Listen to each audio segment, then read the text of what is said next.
Yeah, but part of why we're here today is to spread the message of what amateur radio is about. To say, I think we would say it's a popular hobby. There's say hundreds of thousands or a million plus amateur radio. You've got about 80,000 in the UK alone, haven't we? Just enthusiasts around the world.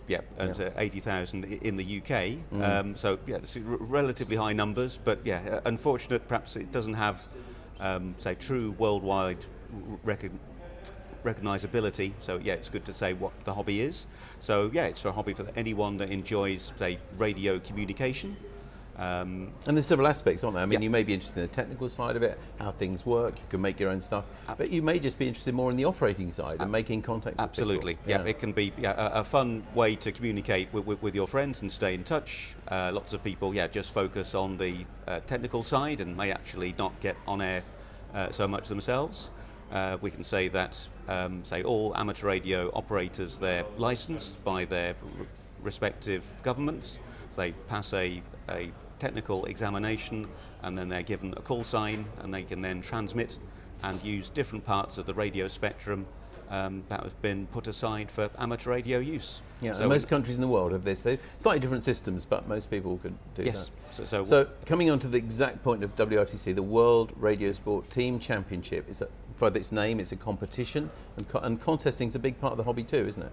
Yes. So the idea is that at various times throughout the week and throughout the year, there are organised events where people can take part in a competition, and effectively it is how many contacts can you make in a specific period of time and score the most points.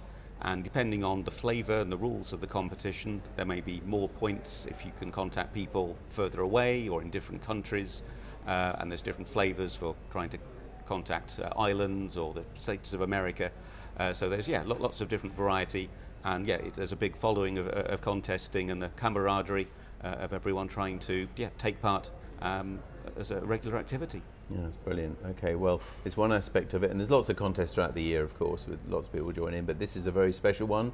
Partly it's 24 hours, which is not totally unusual in itself, but of course this is it truly is world, isn't it? There's people from all over the world. Yes, so I guess the major thing about WRTC is that all of the participants are say locally here on site. Normally everyone is operating from their home stations right around the world, and we recognise that some people have very big stations that are very well performing, tall towers and lots of antennas, and there are many other people that maybe have more modest stations. A bit of wire down the garden. And so so it's difficult to really understand how someone's performance is when there are these different playing fields. So the literal idea is to bring all of the best competitors in the world together.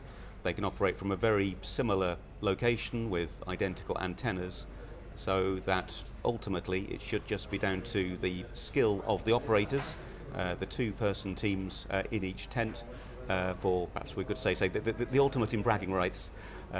So that will then they'll be the WRTC champions for the next 4 years before the whole show hopefully repeats again in a different part of the world. Absolutely. Well, it's wonderful, isn't it? Now, many people watching, they're going to be wondering how they can take part. They might have found this just this morning and asking that question.